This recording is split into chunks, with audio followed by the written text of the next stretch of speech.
the title of this is Fearless Feedback. Now, why do you want fearless feedback?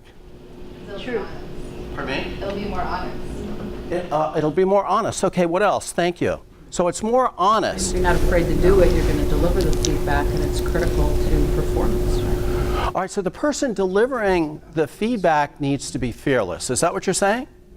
What about the person receiving it? They should be without fear also. They need to be without fear also. Why? Please.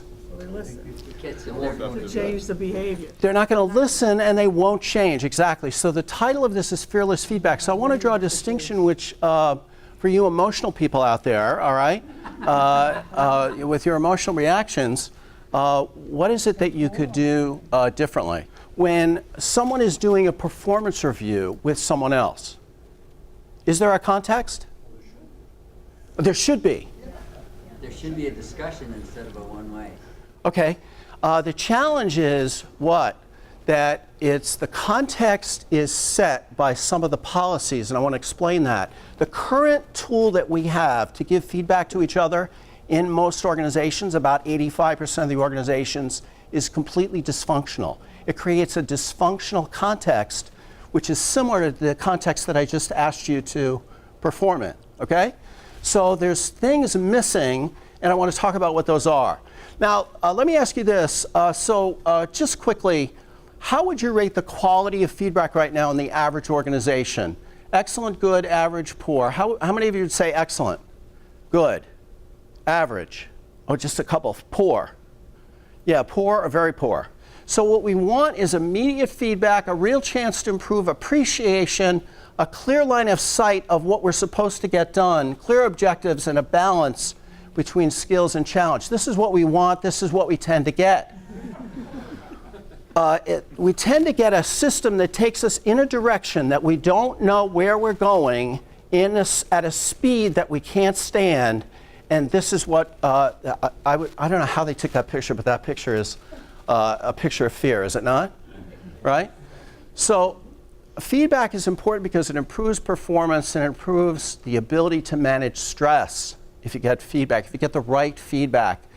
Lack of feedback prevents learning, creates unintended consequences, and damages trust. And the challenge is that we want employee engagement, and you all know that this is the current hot topic, right? Employee engagement. Engagement is the willingness to put in extra effort without being told, bribed, or threatened, right? You put in extra effort. How many of you do that now? Okay, pretty much everybody. All right, what's a couple people? So is there a problem? Never mind. So employee engagement does what? It gives you a great customer experience, which gives you loyalty, which generates all kinds of additional profitability. Yet for the last 20 years, Gallup has been measuring this, and guess what? It's not gotten above 31%. In fact, I just saw, did you see the latest research? It's actually down to 18% worldwide. But you ask the CEOs how important it is, they say 82% say yes. So there's a gap between how important it is and how well they're doing. Why is that? How could that be? I want to answer that question. So our feedback is slow, poor, biased, and it damages engagement. We've got to do something different. So what's holding us back? I believe it's our leadership model. It's our typical appraisal process. It creates a context that we can't overcome. We cannot fully overcome the context that is created by the typical appraisal. And that's one of the reasons I assert all of you struggle with influencing people in your organization because of the context created by the performance appraisal. Now, I am way too biased on this, so you may disagree, all right? We'll talk about it. And I assert there's a poor process of giving feedback, and so I want to share with you a different process for giving feedback. My number one reason that all of these numbers are not working for us is because of our leadership model. We're back in the rotary phone. We need to be up in the iPhone. We need to be up in the smartphone. I'm going to read this very short little story here to you, and here's what I want you to answer for me. Help me. When did this happen? What year did this happen? All right. It says, I recently read a story about a large multinational organization who had improvement project facilitated by a well-known consulting firm. A recent safety accident had taken the life of a production worker. This triggered an intensive, comprehensive initiative. The consultant did due diligence, found out that the standards of work were not being followed. In addition, there was no pay-for-performance reward system in place, and the performance appraisal process was not being followed consistently. They immediately recommended that managers be trained to develop specific safety goals, hold their people accountable to those goals, conducting frequent review of their work, and they reduced the number of people each manager had reporting to them so that the manager would be freed up to be able to do that.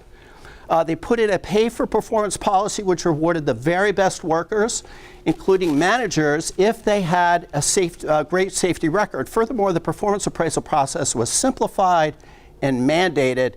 Instead of every 12 months, it was every 6 months. Here's my question. What year was that? 1960. Any other guesses? 2012, 2011. Any other guesses? 1930.